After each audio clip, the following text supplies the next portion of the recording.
Easy to put people in boxes.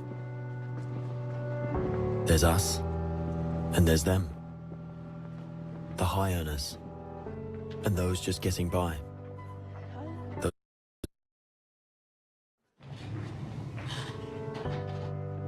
It's easy to put people in boxes. There's us, and there's them. The high earners, and those just getting by. Those we trust, and those we try to avoid. There's the new Danes, and those who've always been here. The people from the countryside, and those who've never seen a cow. The religious, and the self-confident. There are those we share something with, and those we don't share anything with. Velkommen. Jeg kommer til at stille jer nogle spørgsmål i dag. Nogle af dem kan godt være lidt personlige, men jeg håber, I vil svare ærligt på dem. Hvem herinde i rummet var klassens klovn?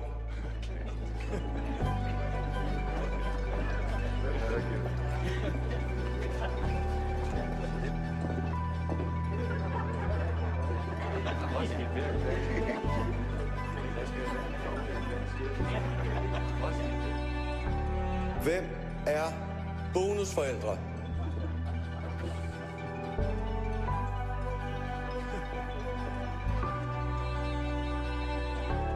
And then suddenly, there's us.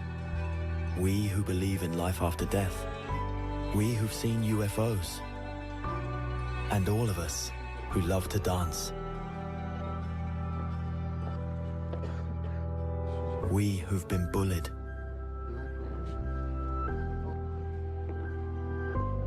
And we who've bullied others.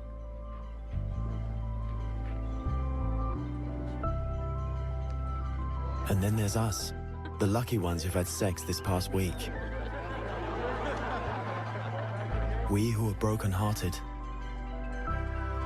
We who are madly in love. We who feel lonely.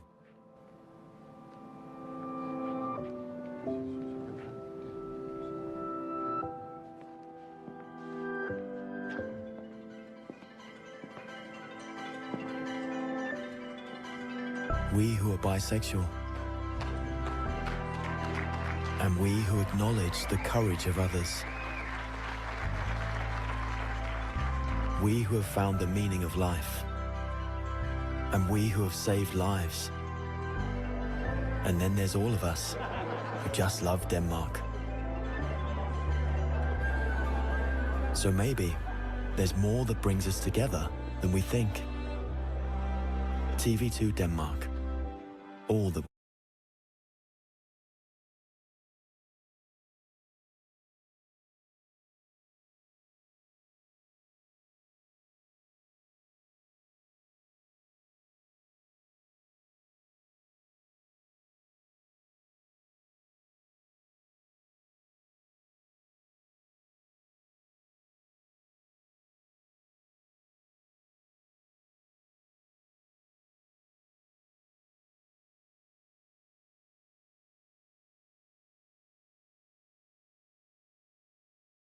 de manera distinta, tenga unas creencias, o sea que bueno, yo voy a hablar desde mi punto de vista, desde mi propia experiencia, pero no quiero decir con esto que esta sea la verdad absoluta, ni muchísimo menos. El caso es que para mí no es nada casualidad que muchas personas neurodivergentes tengamos una faceta espiritual muy desarrollada. Algunos de nosotros estamos fuertemente conectados espiritualmente, otros no nos consideramos muy espirituales, quizá por tener un fuerte pensamiento lógico y ser muy racionales, que para mí es un gran mito eso de que está reñida la racionalidad con la espiritualidad o con la intuición. Pero hay muchas características neurodivergentes muy relacionadas con la espiritualidad, que siento que favorecen el desarrollo de esta faceta. La primera, nuestra intuición. O sea, es una característica muy frecuente y que se habla muchísimo en foros de TDAH, pero también en autismo y en altas capacidades. Nuestra conexión con los animales, con la naturaleza, con el cosmos. La segunda sería la hiperempatía. es una característica de la que se habla un montón en autismo. Se estima, de hecho, salió un estudio que estimaba que el 78% de las personas autistas sentían hiperempatía. Pero también hay muchísima empatía en TDAH y también hay una sensibilidad distinta en alta capacidad. Otra característica que siento que está también muy relacionada con nuestro desarrollo espiritual es la sensibilidad emocional, es decir, la intensidad con la que sentimos las cosas, especialmente autistas y personas con TDAH o atención divergente. Otra es la sensibilidad sensorial, o sea, siento que el percibir sutilezas que otras personas no nos hace muy sensibles a la belleza, a los pequeños gestos de otras personas, que nos hace también muy intuitivos, ese tipo de cosas, ¿no? La sensibilidad sensorial la tenemos normalmente personas que tenemos desorden de procesamiento sensorial, que es como el 98% de las personas autistas, por no decir el 100%, pero también una gran proporción de personas con alta capacidad y de personas con atención divergente. La parte de la detección de patrones autista también siento que está muy relacionada con la intuición, porque al final tenemos esa parte, ¿no? de haber tenido esa sensibilidad sensorial, haber percibido un montón de cositas, no necesariamente pasar por lo consciente, no necesariamente analizarlo, pero que nuestro cerebro haga como esa detección de patrón y llegue a una conclusión intuitiva de qué es lo que está pasando, ¿no? Y la última está más relacionada con las altas capacidades, pero la parte de el pensamiento sistémico, ¿no? El percibir el cómo funcionan las cosas a nivel macro, cómo están relacionadas unas cosas con otras, y también las crisis existenciales. Siento que es algo que son ciertas experiencias que nos adentran en el mundo espiritual. De hecho, aquí hilaría con otro tema, y es que siento que muchas veces llegamos a desarrollar nuestra faceta espiritual a través de etapas de mucho sufrimiento. Y por desgracia, las personas neurodivergentes solemos pasar por muchas situaciones muy difíciles y solemos tener historia de trauma, mucha incomprensión, un historial de salud mental y a veces física también complicadas. Hemos hecho muchísimos intentos de autoconocimiento y de comprensión de nosotros mismos y también de los demás. También muchos de nosotros tenemos ese interés personal, ese interés profundo por la evolución, por el desarrollo personal, que a veces se mezcla un poquito con el camuflaje. Es como si de alguna manera nos estemos mirando todo el rato, monitorizando nuestro comportamiento para ser mejores camuflando realmente, aunque cuando no lo sabemos estamos en esa pensando que lo que estamos haciendo es mejorar como personas, pero estamos mejorando como personas a los estándares neurotípicos. Pero bueno, que este interés personal que solemos tener por este desarrollo creo que suele derivar en interesarnos por cosas espirituales. Y también siento que los episodios de burnout son momentos en los que nos cuestionamos profundamente el sentido de todo. O sea, como que salimos de lo cotidiano y permitimos que afloren otras preguntas, como más allá, porque ya no tiene sentido el hacer o la vida cotidiana, ¿no? Con la que quizás se conforman otras personas. Creo que todo eso nos lleva a hacernos muchas preguntas profundas y a buscar respuestas más allá de lo que es evidente, ¿no? De lo que se ve a los ojos. Quería ver ahora algunas etiquetas espirituales porque he visto mucha relación entre algunos términos acuñados en este mundo de la espiritualidad y características neurodivergentes, y ahora vas a ver por qué. Creo que muchísimos de nosotros, a veces antes de saber que somos neurodivergentes, a veces después, pero muchas veces encontramos respuestas a nuestra identidad en esas etiquetas espirituales. Así que vamos a ver un par de las que quizás sean más populares y sus características para que veas por qué nos podemos sentir identificados con estas definiciones. Una de ellas, que me encanta particularmente, yo tengo varios libros sobre este tema, un oráculo sobre este tema, se llama Semilla Estelar. Básicamente lo que dice es que las semillas estelares son almas que en vez de haberse estado encarnando siempre en la Tierra, se han estado encarnando en otros lugares. y básicamente normalmente suelen ser de, digamos que otros planetas o otros incluso, no universos, pero bueno, otros lugares del universo, ¿no? Entonces realmente pertenecen a otro lugar y es que esto me hace mucha gracia porque hay tantas personas que describimos nuestra experiencia como neurodivergentes como es que siento que no soy de este planeta. Y algunas características que definen a las semillas estelares son la sensación de desarraigo, el sentirte diferente sin saber por qué o sentir que el mundo no es tu hogar. Cuando eres niño, sentirte único, como de alguna manera distinto, como que eres igual a nivel corporal, pero a nivel de alma, a nivel interno, no. Sentirte agotado a nivel de alma, con una sensación de querer volver a casa, aunque no sepas muy bien qué es eso.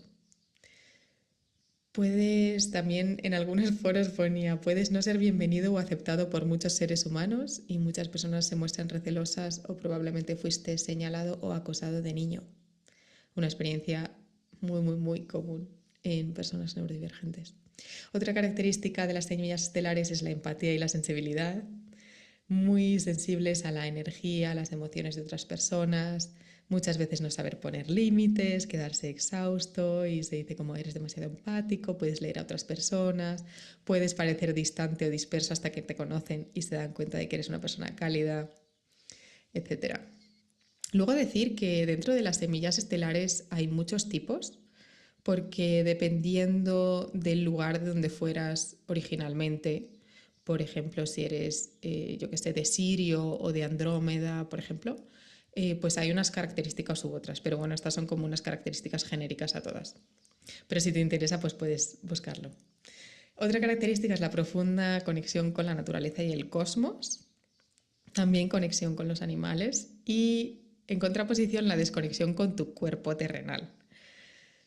Claro, se supone como que no estás tan acostumbrado a encarnarte en la Tierra y en este, digamos, mundo de la tercera dimensión. Entonces este mundo de la tercera dimensión te cuesta porque es muy denso, las cosas pueden ir muy despacio y también puede que tengas como esa sincronía con tu cuerpo, estar incómodo en tu cuerpo, tener problemas para dormir o incluso problemas para entender cómo alimentarte o escuchar las necesidades de tu cuerpo. Que esto obviamente pues relacionadísimo con los problemas de interocepción que tenemos los que tenemos un perfil sensorial divergente. La quinta característica es la sensación de tener un propósito y de buscarlo aunque no sepas bien qué es. Es como esa inquietud de tengo que hacer algo, no sé si importante, no importante a los ojos de la sociedad, pero sí importante para ti, como sentir que tienes una misión y quieres hacerla aunque no sepas cuál es exactamente. Y también hablan de pues haber pasado por crisis existenciales, depresión, bueno, no con esta palabra, ¿no?, de crisis existenciales, pero vamos que sí. Y luego, pues eso, según el tiempo, pues los dones son distintos, ¿no? En algunos están más relacionados con los dones creativos, con la sensibilidad a la belleza, en otros están más relacionados con el uso de la tecnología y facilidad para entenderla, para usarla, para crear con ella. En algunos dicen, eres muy inteligente pero no estás interesado necesariamente en estudiar, o siendo niño eras avanzado leyendo, hablando y caminando a edades más tempranas que el promedio, o sea, literalmente precocidad intelectual. Así que es que para mí semilla estelar es una definición que pisa tanto, digamos, tiene tantísimo terreno en común con la definición de muchas neurodivergencias. O sea, tanto es que veo características de altas capacidades, veo características de autismo, veo características de alta sensibilidad también, de atención divergente o TDAH. Vamos a ver ahora otra, digamos, etiqueta espiritual, que son los niños índigo. Este es como un concepto New Age que se popularizó en los 70 y bueno, a partir de los 70 por la parapsicóloga Nancy Antappe. Y surge a través de la observación de algunos niños que nacen a partir de estos años que tenían algunas características. Y eran como características innatas, por eso se entiende que son características de a nivel alma, como que vienen con ellas, no es algo que hayan aprendido después.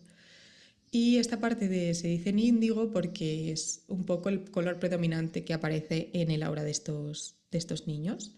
Se presupone que tienen una conciencia más elevada y que tienen una misión que vienen con esa misión de transformar el mundo a mejor desafiando el status quo.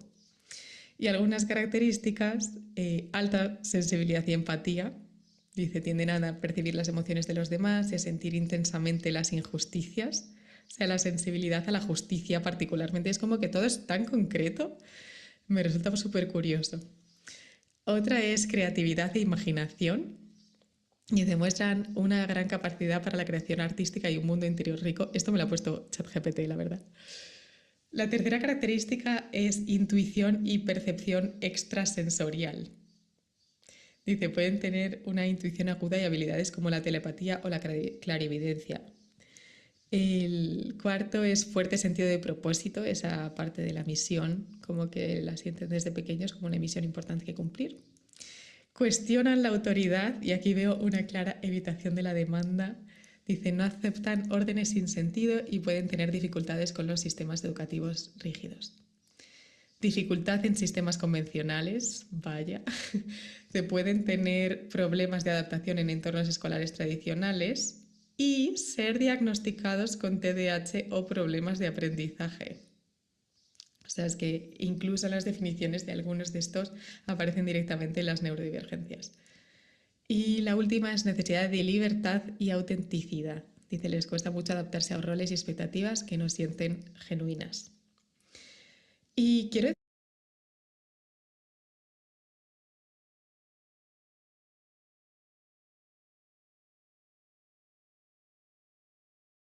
Hola, hola, ¿cómo están? Bienvenidas. Buenas noches, buenos días, buenas madrugadas para algunos, tal vez, si nos están viendo desde España. Hola, ¿cómo están? Bienvenidas. Licenciada Diana Carranza, bienvenida. El día de hoy nos reunimos a platicar un poco acerca del autismo y las neurodivergencias. Y bueno, pues aquí tenemos hoy a Diana Carranza, que es licenciada, especialista en autismo. Y bueno, nos va a hablar acerca de todas estas eh, formas como ella trabaja terapéuticamente con cada uno de estos niños. Y bueno, una de mis hijas, ella es su psicóloga, su terapeuta. Por eso es que la invité, porque me encanta la forma como ella guía a los niños, la forma tan amorosa en la que los acompaña, sin exigirles estándares de ningún tipo. Me encanta su manera de tratar y por eso es que la invité para que nos hable un poquito acerca de todo lo que ella hace y vamos a ver qué nos cuenta. Justamente ahorita estoy grabando esta sesión para poder subirlo al canal y poder ir compartiendo esta información que es muy importante. Bienvenida, licenciada Diana. A ver si puede abrir su camarita. Ahí está, nos está compartiendo la presentación de hoy. Listo, autismo y neurodivergencia. Ahí está. Hola, ¿qué A tal? ver Buenas si noches. Licenciada, buenas noches, ¿cómo está? Bienvenida. ¿Qué tal? Mucho Bueno, gusto. Mucho aquí le gusto y doy la muchas bienvenida. gracias por la invitación para poder explicar un poquito más lo que es el autismo y la neurodivergencia, ¿no? En nuestros niños, que en muchos casos estamos viendo bastantes niños con autismo, ¿no? No sabemos aún el porqué del autismo, no se ha especificado aún el porqué. Pero debemos entender que no son niños diferentes, ¿no? Tenemos que darles un trato igualitario a cada uno de ellos. Entonces, Perfecto. La dejo con todos para que presente su tema. Gracias, gracias por estar. listo, ¿qué tal? Buenas noches con todos los presentes. Mi nombre es Diana Carranza Córdoba. Soy magíster en intervención psicológica y bien, el día de hoy hablaremos sobre autismo y neurodivergencia. Bien, me presento, como dice acá, mi nombre es Diana Stephanie Carranza Córdoba, soy magíster en intervención psicológica con una especialidad en neuropsicología infantil y fundadora de Infantil, que es el Centro de Psicología y Desarrollo Infantil que actualmente tengo a cargo, y con una amplia vocación en niños neurodivergentes, ¿no? Atiendo niños con TDAH, con TEA, con TDA, ¿no? Niños con síndrome Down, diferentes casos, ¿no? Que se pueden ver en consulta. Bien, pero el día de hoy hablaremos sobre el autismo. ¿Qué es el autismo? El autismo es también llamado el trastorno de espectro autista, llamado TEA. Es una condición del neurodesarrollo que acompaña a la persona durante toda su vida. Tenemos que aclarar que el autismo no tiene cura, sin embargo, tiene un tratamiento que que la persona puede ir mejorando poco a poco esta condición, puede ir mejorando sus condiciones, su desarrollo. El autismo es una manera diferente de procesar el mundo, que se caracteriza principalmente por diferencias en la comunicación y el lenguaje. Muchos de estos niños autistas tienen algún retraso en el lenguaje, ¿no? Y es por su misma condición, mientras que otros tienen un avanzado lenguaje, ¿no? Depende del nivel del TEA, ¿no? Tenemos tres niveles, el TEA 1, que es el TEA leve, el TEA 2, que es el TEA moderado, y el TEA 3, que es el grave, pues. Luego tenemos las formas particulares de interactuar socialmente, intereses restringidos y conductas repetitivas, procesamiento sensorial distinto, son hipersensibles e hiposensibles a sonidos, luces y texturas. Muchos de ellos no soportan las texturas, luces muy fuertes o sonidos escandalosos. Muchos de ellos no les gusta asistir a fiestas infantiles cuando son niños, ¿no? Por los sonidos que son muy fuertes, o que no les gustan asistir a centros comerciales por la aglomeración de gente, ¿no? Ellos ya tienen como que su espacio ya, que es pues su casa o su cuarto, y cuando asisten a lugares diferentes, pues suelen tener alteraciones emocionales. Uno de los puntos claves. Bueno, como decimos, el autismo no es una enfermedad, sino una condición neurobiológica, ¿no? Los niños ya nacen con el autismo, no se va adquiriendo mientras van creciendo, sino ya nacen con esto.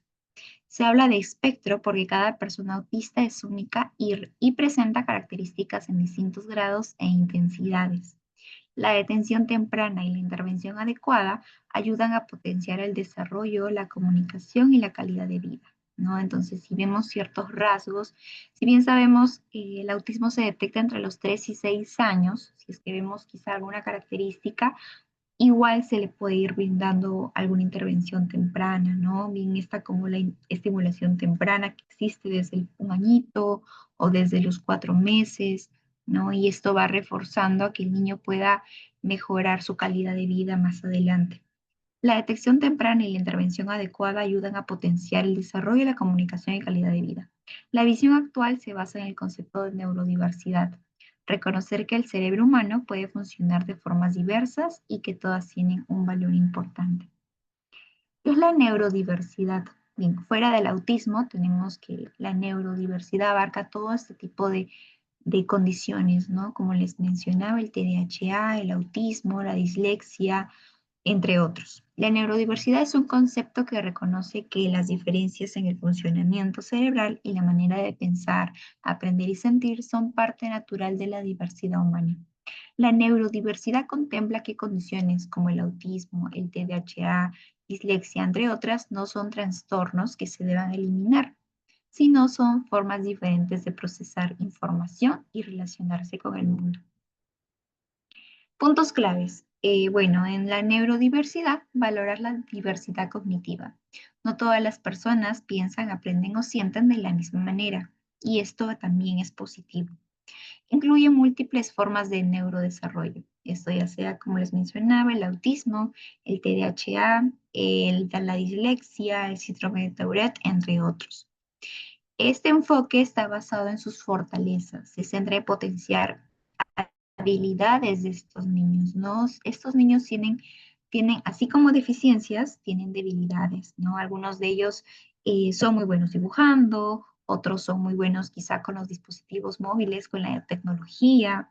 Entonces tenemos que fortalecer estas habilidades y adaptarnos al entorno que necesitan nuestros pequeños, de cada persona, en lugar de enfocarse solo en corregir las dificultades, ¿no? Está bien corregirlas, pero también potenciar lo que ellos presentan, ¿no? Ciertas habilidades. Promover además inclusión y respeto. Reconocer que la sociedad se beneficia cuando se aceptan y respetan estas diferencias cognitivas. Bien, ahora hablaremos sobre las etapas y el desarrollo del autismo. Bien, existen 5 etapas. La primera de ellas, como les mencionaba, es entre los 0 a 3 añitos, ¿no? Donde se van viendo señales tempranas. Y bueno, acudimos quizá a un psicólogo, a un neuropediatra para que nos pueda quizá orientar cómo debemos, si es que estas características pues provienen de un autismo o provienen de un TDAH o un TDA, depende.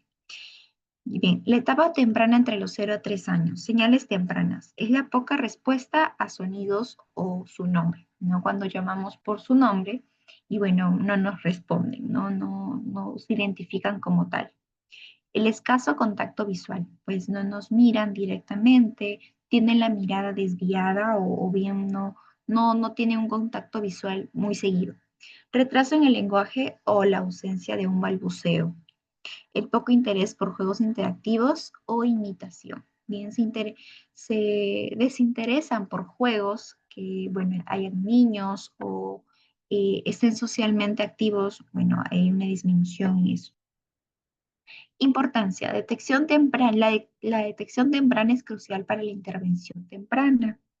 ¿No? Tenemos casos también de niños. Tengo el caso de un niño de 9 años que recién lo están trayendo a terapia y bueno, este niño está empezando de cero, ¿no? Actualmente es agresivo, tiene una conducta negativa y se nos está haciendo un poco complicado trabajar con él porque, como les digo, es agresivo, ¿no? Y al ser un niño de 9 años, un poco, es grande, ¿no? Hay poco manejo también en el hogar, ¿no? Está bajo el cuidado de la abuelita, ¿no? Y eso es muy importante que los padres tomen las riendas de la autoridad en casa, no derivar a otros familiares, a la abuelita, a la tía, a la prima, porque la autoridad en casa es muy importante, no tiene que ser mamá o papá. Bien, entonces es importante detectar dicha condición a temprana edad para poder abordar lo más pronto posible y que este niño pues, pueda mejorar su condición de vida. No es muy diferente un niño con terapias a un niño que no lleva ningún tipo de terapias, ¿no? Bien, después tenemos, bueno, detección temprana es crucial para la intervención temprana. Estas intervenciones a esta edad potencian comunicación, socialización y habilidades cognitivas. Bien, es muy importante la socialización también, porque los niños con autismo, si bien es cierto, son muy poco sociales, tenemos que integrarlos a una sociedad, porque a esa sociedad pertenecen. Entonces, tratar de no limitarlos en sacar quizá al parque, a un centro comercial, si bien es cierto, en los inicios les va a afectar, ¿no? Pero quizá una vez a la semana, tratar de que vean cantidad de gente esporádicamente, ¿no? Para que cuando vaya quizá a un centro comercial o a un lugar donde haya más gente, no se asuste. Entonces tratar de sacarlos al parque, mostrarle por imágenes, quizá videos donde haya gente, hayan personas, hayan niños jugando, para que ellos vayan conociendo a dónde van a ir, ¿no? Y cada vez que salgan, explicarles a dónde se dirigen, ¿no? Por ejemplo, vamos a ir a comer, le muestran una foto quizá de lo que pueden ir comiendo, de lo que van a comer, o imágenes del restaurante con gente, para que el niño pues no se asuste, ¿no? Y no genere alguna crisis. Luego tenemos la primera infancia, entre los 3 a 6 años. Bueno, acá entre los 3 a 6 años ya tenemos un diagnóstico más claro, ¿no? Tenemos el desarrollo social y emocional, la dificultad para compartir emociones y entenderlas de otros, ¿no? No entendemos, bueno, los niños mayormente con este trastorno del neurodesarrollo no entienden las emociones que presentan los otros, ¿no? No pueden comprender este tipo de emociones. Sin embargo, ellos sí son muy emocionales, ¿no? Ellos son muy emocionales, sienten la alegría con extremidad o la tristeza, pueden caer en depresión cuando son adultos, por eso tenemos que tener mucho cuidado con este tipo de personas neurodivergentes, ¿no? Brindarle acompañamiento por lo largo de toda su vida. Después tenemos que tienen intereses muy restringidos o juegos repetitivos, ¿no? Después tenemos el lenguaje y comunicación. Pueden aparecer retrasos en el lenguaje, como les mencionaba, y el uso limitado de gestos o expresiones. En cuanto a las habilidades cognitivas, algunos niños presentan fortalezas en la memoria. Eso sí, tienen un coeficiente intelectual muy alto, eh, además de la atención a detalles o áreas específicas. Suelen ser muy detallistas, muy ordenados, muy disciplinados, ¿no? Después tenemos la niñez media entre los 6 a 12 años. En cuanto a la socialización, tenemos las dificultades para hacer amigos y entender normas sociales y complejas, además de la preferencia por rutinas predecibles, ¿no? Después tenemos el aprendizaje académico. Algunas áreas pueden ir bien, ya sea con la memoria, lo visual o matemático. Y otras requieren apoyo, ¿cierto? Como la lectura, la comprensión, el lenguaje o lo social, ¿no? Entonces tenemos que reforzar las áreas donde estos niños destacan, ¿no? Reforzar quizás si mi niño tiene muy buena memoria, reforzar con juegos de atención y concentración, o tiene una buena comprensión en lectura, desarrollar esto con cuentos o lecturas básicas, ¿no? Si es que tiene 6, 5 años, con cuentos con imágenes o imágenes pictográficas, ¿no? Después tenemos las conductas repetitivas. Siempre van a haber en este tipo de casos conductas repetitivas. Persisten estereotipias y rituales, aunque pueden moderarse con la intervención, ¿no? Muchos de ellos suelen dar vuelta a su mismo eje o suelen correr de un lado al otro o suelen balancearse, ¿no? Ya sea por 5, 10, 15 minutos. De esta forma ellos se autorregulan. También tenemos que evaluar qué medios estresores hay en su alrededor para que ellos intenten autorregularse. Bien, después tenemos las etapas, bueno, seguimos en la adolescencia y la juventud, ¿no? De los 12 a 18 añitos, ¿no? Ya están en la etapa de los adolescentes. La autonomía, necesitan apoyo en habilidades de planificación, organización y manejo de emociones. ¿No? Necesitan siempre el apoyo de sus acompañantes, de papá, mamá y alrededores. Todos los familiares que estén presentes necesitan su apoyo. Relaciones sociales, desafíos en amistades y relaciones románticas. En cuanto a sus fortalezas, hay una potenciación de intereses específicos, creatividad, pensamiento y se detallan en la memoria. Después tenemos, por último, la adultez, ya cuando estas personas con con este trastorno del neurodesarrollo pasan a ser adultos, se valora su independencia. Varían, depende del nivel de apoyo que tengan. Como les repito, siempre van a necesitar este nivel de apoyo. Pero si el nivel de apoyo quizá ha sido perenne durante toda su niñez, toda su adultez, toda su adolescencia y juventud, entonces van a disminuir el nivel de apoyo que ellos necesitan. Trabajo y vida social necesitan de entornos adaptados y comprensión social, ¿no? Entonces, tenemos que ir concientizando a todo el entorno social en qué consiste el autismo, ¿no? Para estos niños, para que estos niños sean comprendidos, sean ayudados y adaptados a este medio social, ¿no? Porque es la sociedad donde ellos pertenecen y la sociedad debe adaptarse a ellos. Después tenemos la perspectiva de neurodiversidad.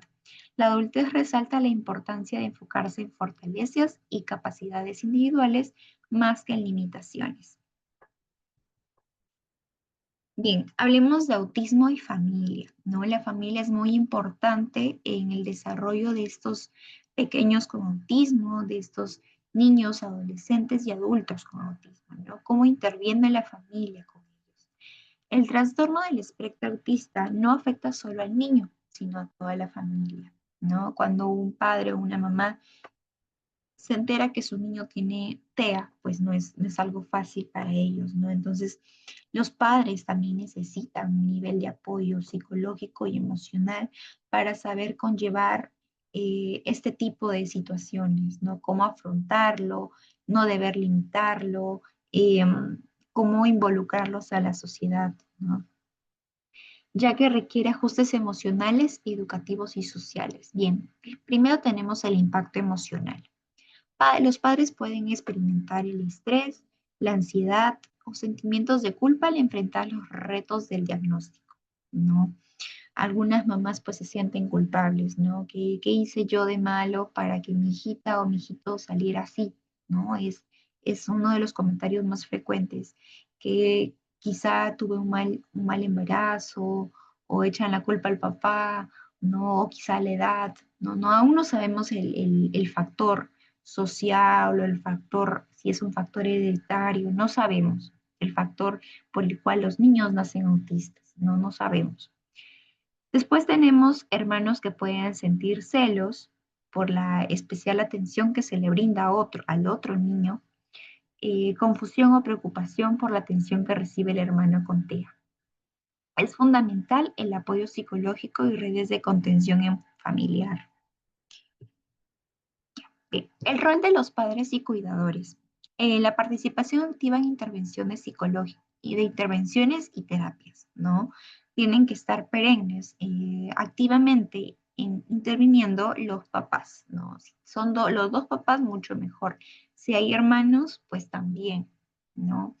Después tenemos la creación de rutinas estructuradas y predecibles para el niño. Bien, se crean rutinas de sueño, rutinas de alimentación, rutinas de baño, rutinas para ir al colegio, ¿no?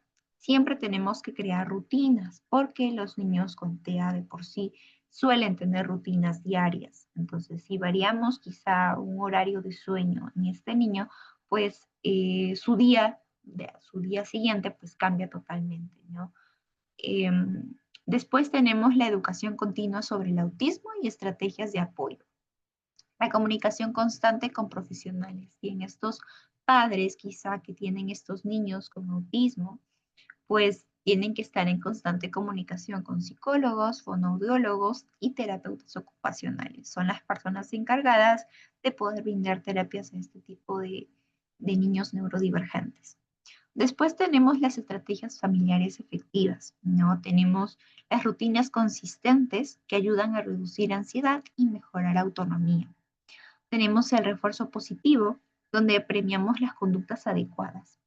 Bien, este tipo de premios no siempre tienen que ser dulces o juguetes, ¿no? Podemos premiarlos quizá con un refuerzo positivo, como dice un abrazo, un aplauso, ¿no? Una palabra positiva, lo hiciste bien, eres el mejor, bueno, este tipo de cositas, ¿no? Y logros.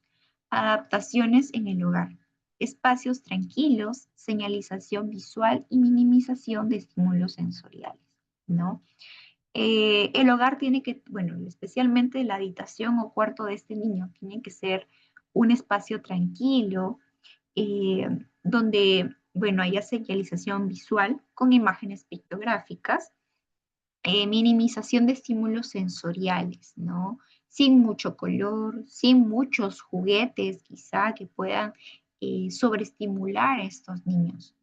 Después tenemos tiempo de calidad con los hermanos o familia, ¿no? Fomentar la inclusión, ¿no? Como decía arriba, hay algunos niños que quizá tienen hermanos y estos hermanos ven que a este menor se le brinda una atención especial, entonces pues genera un tipo de celos o rechazo, ¿no? O vulneración entre ellos, ¿no? Entonces fomentar la inclusión y comprensión. Después tenemos el afrontamiento, ¿no? ¿Cómo afrontamos este tipo de situaciones? ¿De manera positiva o negativa? Bueno, de manera positiva tenemos la búsqueda de apoyo. Consultamos con profesionales, participamos en grupos de apoyo. Educación e información. Aprender sobre el autismo, estrategias de intervención y qué derechos tienen estos niños, ¿no? Enfoque en fortalezas, valorar los logros y capacidades del niño, ¿no? A veces son logros mínimos, pero tenemos que irlos fortaleciendo y reforzando positivamente, en lugar de centrarse solo en las dificultades, ¿no? Por ejemplo, mi niño no habla y solo me centro en que hable. No, tenemos que también reforzar, aplaudir cada logro que el niño tiene, ¿no? Quizá recortar con tijera fue el primer logro que hizo, ¿no? Eso lo aplaudimos. O quizá empezó a poder tocar una textura nueva que antes no la tocaba. Lo aplaudimos, lo reforzamos, ¿no? No solo en las dificultades, sino en lo que también está logrando. Luego tenemos la planificación y organización. establecer rutinas, como les mencionaba, estructuradas y previsibles en el hogar, no solo para el niño, sino para toda la familia. Después tenemos resiliencia emocional, mantener actitud positiva, esperanza y paciencia. No siempre, eso siempre les digo a los papitos que asisten, ¿no? Conmigo, paciencia, ¿no? Todo es un proceso y bueno, este proceso es largo, ¿no? El niño no va a mejorar en un mes ni en 2 meses, ¿no? No va a cambiar quizás ciertas dificultades en un mes o 2 meses o 3, ¿no? Esto a veces toma años. Después tenemos el aspecto negativo, ¿no? El afrontamiento negativo. Negación, no aceptar el diagnóstico o minimizar las necesidades del niño. Hay algunos papitos que quizá deniegan este tipo de diagnóstico, ¿no? Consultan a diversos neuropediatras y bueno, los neuropediatras le siguen diciendo el mismo diagnóstico, pero ellos pues no aceptan este diagnóstico y bueno, siguen en su negación y así pasa el tiempo y ese niño no recibe la terapia necesaria. Después tenemos el aislamiento, ¿no? Creemos que nuestro niño necesita aislarse, evitar relacionarse con grupos de apoyo o profesionales. La sobreprotección.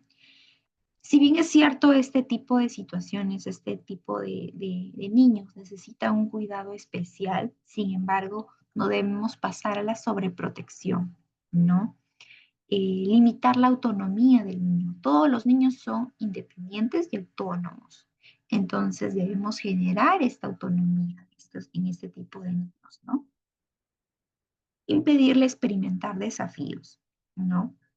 No podemos sobreproteger al niño, no limitarlo a que vaya creciendo acorde a su edad. Bien, después tenemos la culpa y la frustración excesiva. Enfocarse en lo negativo o comparar a nuestro niño con otros niños. Después tenemos la reacción impulsiva, ya sean los gritos, los castigos o estrategias poco consistentes en el desarrollo del niño, ¿no? Gritarlo, castigarle, pegarle, no va a ayudar en nada el desarrollo de este niño. Al contrario, los retrasan porque ellos no entienden como tal por qué me están gritando o por qué me están castigando. Bien, necesidades. Tenemos las necesidades y la psicología. Bien, los niños con autismo tienen necesidades específicas que varían según su perfil y nivel de funcionamiento. También depende del nivel que presenten ellos, ¿no? Como les digo, hay 3 niveles, entonces depende mucho en qué nivel se encuentran ellos. Bien, los niños con autismo tienen necesidades específicas que varían según su perfil y nivel de funcionamiento. Tenemos la comunicación. Bien, algunos necesitan apoyos visuales, otros comunicación aumentativa. Bien, muchos de ellos, al tener un retraso en el lenguaje, se comunican mediante imágenes, ¿no? Las imágenes pictográficas, ¿no? Entonces, no podemos forzarlos a que comiencen a hablar si es que aún no pueden. Entonces, ellos se comunican mediante apoyos visuales. Bien, después tenemos la socialización. Requieren estrategias para interactuar con pares y adultos, ¿no? Ellos necesitan interactuar con niños de su edad o con adultos también. Tienen que interactuar. No podemos limitarlos a no interactuar. Paulatinamente, pero tienen que interactuar. Después tenemos la conducta y la autorregulación. El apoyo en manejo de emociones, impulsos y conductas repetitivas. Tenemos además el aprendizaje y la educación, métodos individualizados según fortalezas y áreas de dificultad. Después tenemos el apoyo sensorial, adaptación a hipersensibilidades o hiposensibilidades, luz, sonidos, texturas, ¿no? Ayudarlos mediante texturas. Nos ayuda mucho lo que tenemos en casa, el arroz, las menestras, todo tipo de texturas que tengamos en casa, hacer que ellos vayan tocando. Eso les ayuda mucho en cuanto al apoyo sensorial, ¿no? Y bueno, les ayuda a reforzar el área neurológica. La familia y el entorno. Tenemos que tener una participación activa entre los cuidadores y su entorno inclusivo, ¿no? Entre padres, hermanos, primos, tíos. ¿no? Entre toda su familia, un apoyo, un entorno que sea activo, ¿no? Después tenemos, bien, psicología. ¿Cómo ayudan los psicólogos en este tipo de situaciones, a este tipo de niños con este espectro, ¿no? La psicología, primero tenemos la evaluación. Bien, primero evaluamos al niño, identificamos sus fortalezas, sus debilidades y su perfil cognitivo. Después tenemos la intervención. Intervenimos mediante programas individualizados basados en evidencia. No vamos planificando qué tipo de sesiones, qué tipo de actividades vamos a brindar a estos niños. Porque cada niño tiene que tener una sesión, un programa especial de acuerdo a sus deficiencias, ¿no? Y de acuerdo a sus habilidades también. Apoyo emocional al niño y la familia, fomentando resiliencia y afrontamiento positivo. Después tenemos el desarrollo de habilidades, ¿no? Como les comentaba, el desarrollo de la comunicación, la socialización, regulación emocional y autonomía. Y por último tenemos el trabajo multidisciplinario, que en muchos casos se trabaja con la fonoaudiología, la terapia ocupacional, la educación en caso ya esté en el colegio, entre otros. Bien, ahora hablaremos sobre el tratamiento, cómo tratamos a estos niños, ¿no? Si bien es cierto, intervenimos desde que tienen los 3 añitos, pero a ver, ¿cómo intervenimos? El tratamiento del TEA es multidisciplinario, ¿no? Individualizado y basado en evidencia, enfocado en potenciar habilidades, minimizar dificultades y mejorar la calidad de vida. Principios generales. Intervención temprana. Cuanto antes se identifique necesidades, mayor impacto positivo. Entonces, si tenemos algún niño en casa, algún sobrino, algún primo, algún hermanito que tenga alguna característica que nosotros notamos que es fuera de lo común, que quizá nos llama la atención, llevémoslo a un especialista, ¿no? Para que lo pueda evaluar. Bien, individualización. Cada plan se adapta al perfil, intereses y capacidades del niño, ¿no? Cada plan es diferente, cada tratamiento es distinto. Enfoque multidisciplinario. Colaboración entre la psicología, la fonoaudiología, terapia ocupacional, educación, entre otros. Participación familiar. La familia es parte activa del proceso. Es muy importante que la familia se involucre en el proceso de estos niños, ¿no? Los papás sobre todo. Tipo de tratamiento, terapias conductuales y de desarrollo. Bien, el primero de ellos es el ABA, es el análisis conductual aplicado. Es el refuerzo de conductas adaptativas y reducción de conductas problemáticas, ¿no? Vamos reforzando a que estos niños puedan adaptarse a una sociedad y reducimos conductas que quizá creemos que son un problema, ¿no? Quizá una conducta desadaptativa, una conducta agresiva, ¿no? Vamos limitando este uso, esta reducción de conductas.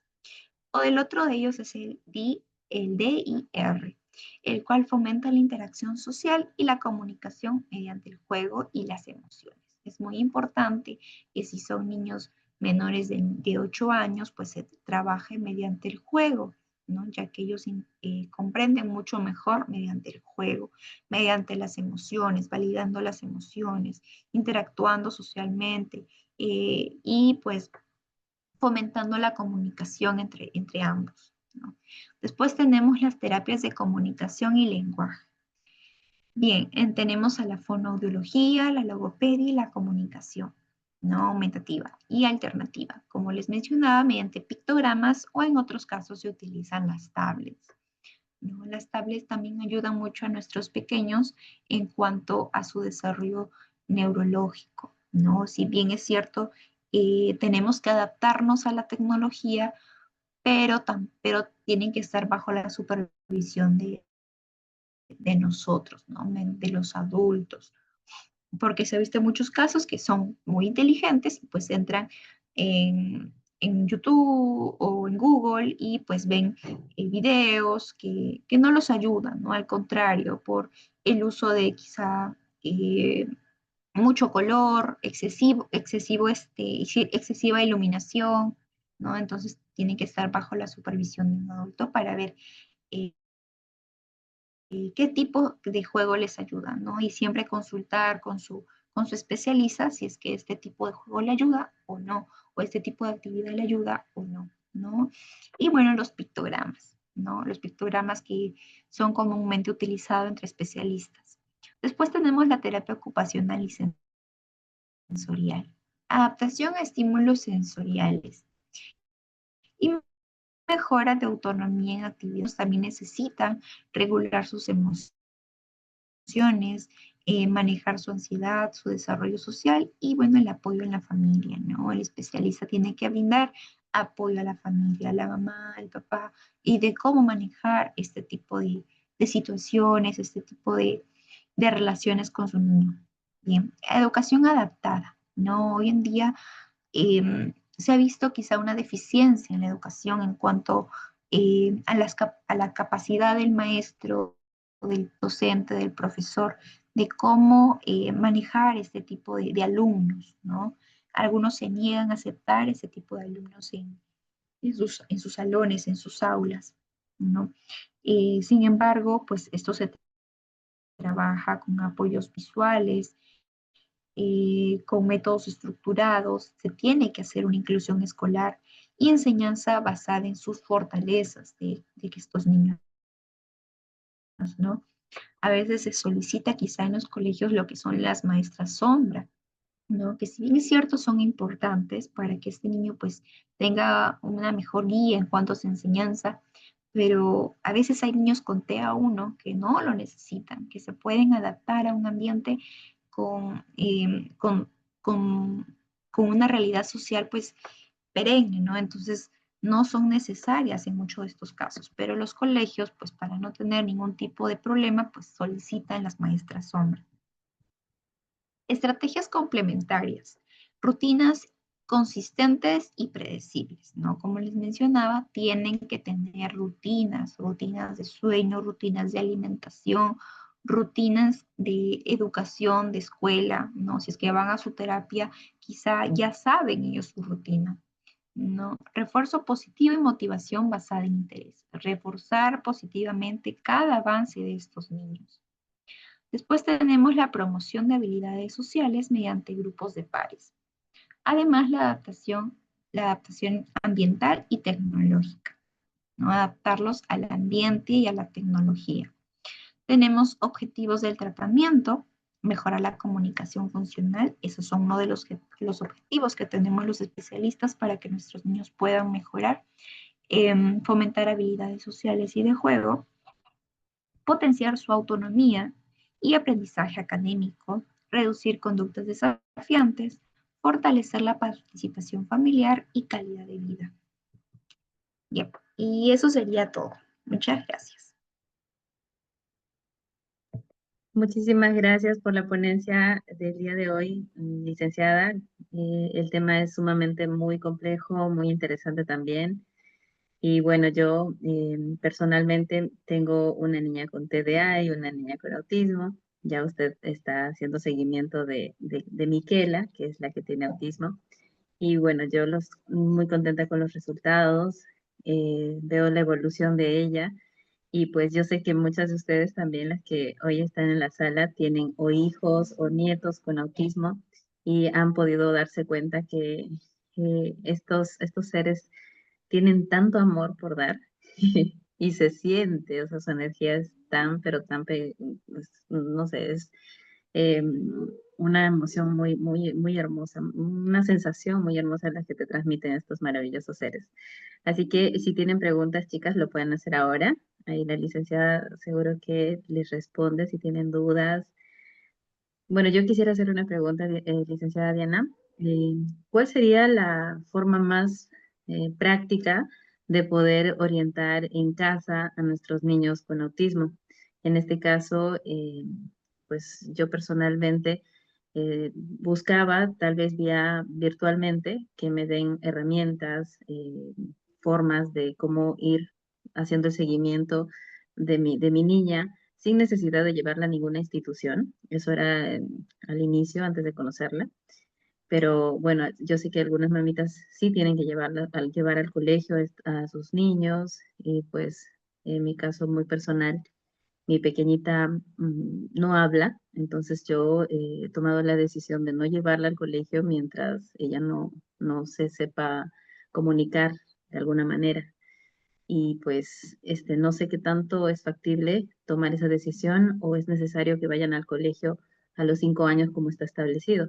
Mi pequeña ya tiene 5 años y pues no sé si la decisión que estoy tomando es correcta, o debo llevarla al colegio sí o sí. ¿Qué opina usted al respecto? Bien, sí. En cuanto a la educación, como les comentaba, no se está viendo una inclusión como tal, ¿no? No todos los maestros están capacitados para poder trabajar con este tipo de niños, ¿no? Hay escuelas que bien, tienen pocos niñitos, hay escuelas que tienen quizá por aula 10 niñitos y es más fácil desempeñarse con este tipo de casos.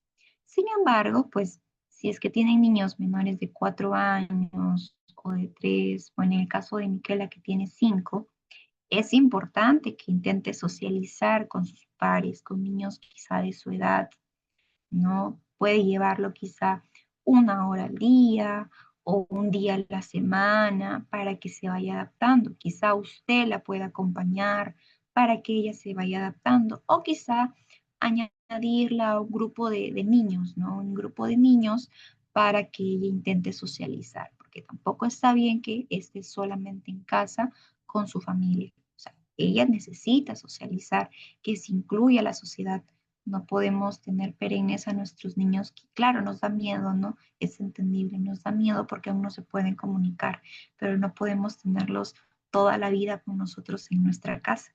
Tenemos que involucrarlos en la sociedad y más aún si ya están creciendo, ¿no? Entonces es importante que bueno, en este caso Miquela, pues intente involucrarse con más niños, ¿no? Pueden inscribirla a la institución. Yo le recomendaría buscar una institución no con muchos niños, sino con menos niños por aula, porque hay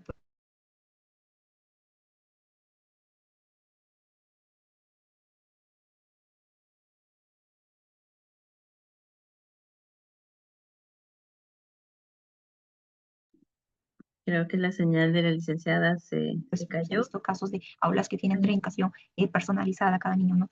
Instituciones que tengan, entonces, para que, y acompañarla, pues, ¿no? Acompañarla quizá 1 hora a la semana, un día a la semana o 2 días a la semana conforme se vaya adaptando. Perfecto. Sí, sí se comprendió, licenciada, sino que por un ratito se paró la grabación, pero bueno, la cámara. Pero sí, sí, la logré entender. Gracias. ¿Alguna pregunta, chicas, que tengan ustedes? Pueden abrir su micro. Si tienen pena, escribirlo en el chat.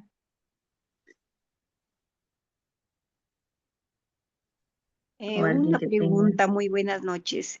No sé si Hola, es Miriam. condición del autismo el que les guste mucho estar con los teléfonos, en los juegos. No sé si sea eso cuestión o es que todos los niños tienen esa afinidad por utilizar el celular para los juegos.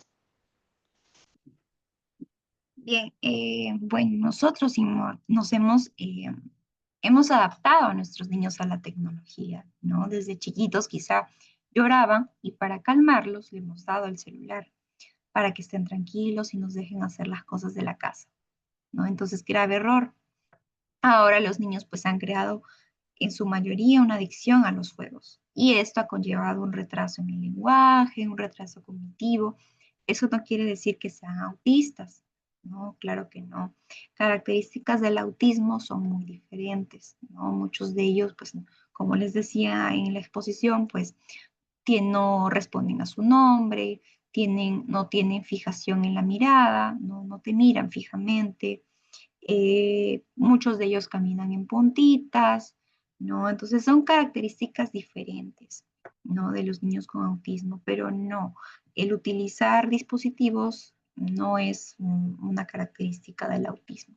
Sin embargo, tenemos que estar alertas porque el excesivo uso de dispositivos, pues, sí los daña neurológicamente, sobre todo si tienen, pues, entre 4, 3, 2, 1 año, se ha visto, ¿no? Que ya saben manipular el celular, pues, a la perfección. Entonces tenemos que estar alertas en eso. No está bien brindarle los celulares más de 1 hora diaria a nuestros niños, no más de 30 minutos. No, no está bien celulares, televisores, tablets, computadoras. Si no es para un uso educativo, para un uso quizá que pueda ayudar al niño, entonces no debemos brindarles. ¿Pude responder su pregunta, señora Miriam?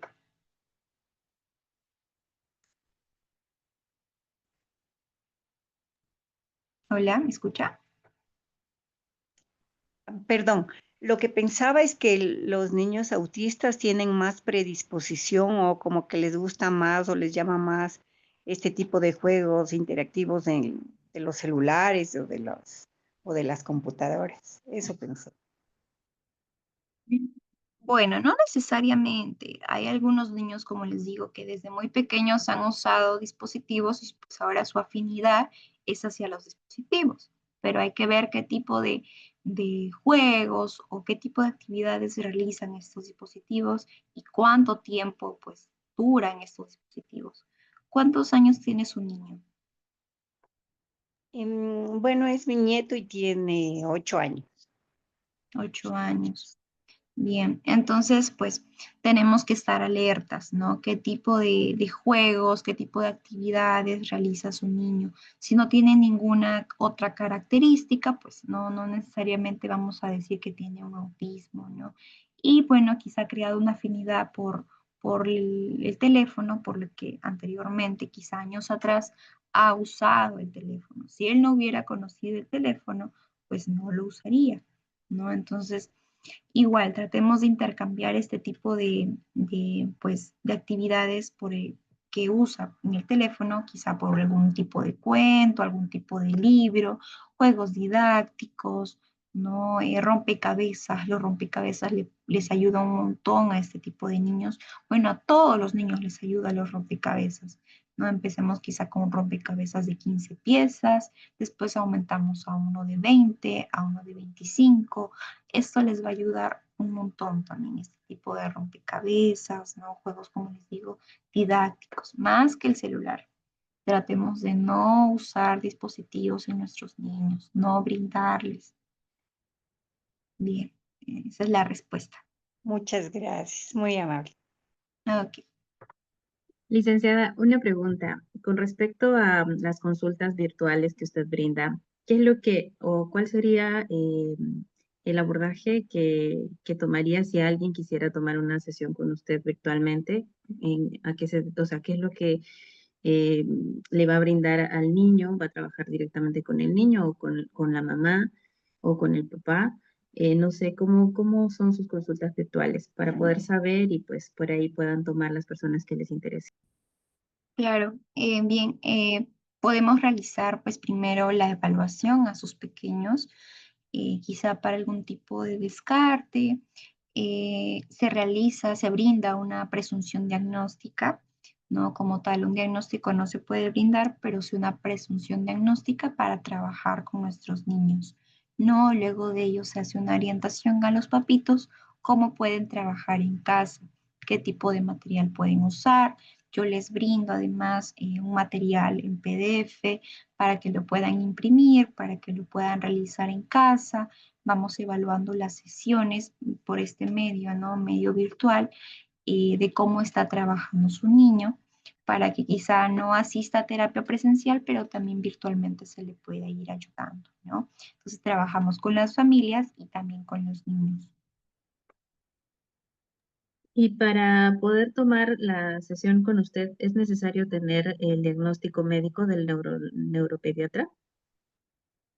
Primero tenemos que pasar por una evaluación, ¿no? De una evaluación. Quizá podemos tener la charla virtual, ver algunas características y si es que esas características pues son muy compatibles a un autismo, podemos ir trabajando mientras que obviamente va sacando quizás su cita con un neuropediatra, no va preguntando con un neuropediatra. Es importante abordar desde ya. Si es que tenemos algún niño con alguna de estas características, es importante ir abordando desde ya, no esperar porque el tiempo pasa. Y pues mientras va pasando el tiempo y el niño no recibe ningún tipo de intervención, entonces no avanzamos con el niño no mejora, no progresa, se queda allí y en este caso puede hasta empeorar, ¿no? Entonces, es importante la evaluación de un neuropediatra porque él nos diagnostica, bien, pero podemos ir interviniendo desde ya. Perfecto. Muchas gracias, licenciada Diana. Gracias por su tiempo y por la información que estuvo muy completa. A ver, si ya no hay preguntas, creo que ya podemos cerrar la sesión. Yo estaba viendo la posibilidad de que se pueda presentar algún taller en caso de los padres que quieran tal vez abordar a sus hijos personalmente en terapia, tanto de lenguaje y sensorial y todo eso. ¿Es posible? ¿Usted podría brindar un taller así o necesariamente tendrían que ir a una institución para que hagan esas terapias? No, claro, podemos brindar como una sesión personalizada con todos los que deseen ingresar. No mando quizá alguna listita de los materiales que tengan que tener en casa para poder ir elaborando y pues vamos realizándolo, ¿no? Con ellos para poder, para que ellos lo puedan trabajar en casa con sus niños. Perfecto, genial. Entonces nos ponemos manos a la obra. Por ahí seguro que hay papitos, mamitas que quieren aprender más de todas estas herramientas, elaborar estos materiales para poder hacer que nuestros niños estén constantemente estimulados en esas áreas del desarrollo. Gracias, gracias, licenciada Diana. Gracias, Edith, por estar. ¿Alguna pregunta, Edith? Todo claro. Perfecto. Gracias, Anita, Berta, Cintia, Daisy, Eloína, Marcela, Melba, Miriam, Vicenta, Noemí y Judy. Gracias por estar. Nos Muchas vemos pronto. ¿Sí? gracias. Gracias a ustedes. Nos vemos el Cuídense, domingo con gracias. Carlos. Gracias, licenciada. El domingo Carlos se presenta también y nos va a platicar acerca de el abordaje integral bioenergético del autismo. Así que no se lo pierdan, va a estar muy interesante. Nos vemos. Va a ser al mediodía, chicos. Se ha postergado bueno, el horario era 7 de la noche hora México, pero se va a dictar a las 12 del mediodía hora México, porque hay personas de España que no pueden ver en las noches, ¿sí? Para ellos es de madrugada, así que por ese motivo es que se ha puesto ese horario, ¿vale? Bueno, gracias a todos por estar, nos vemos pronto. Bendiciones, cerramos Elita.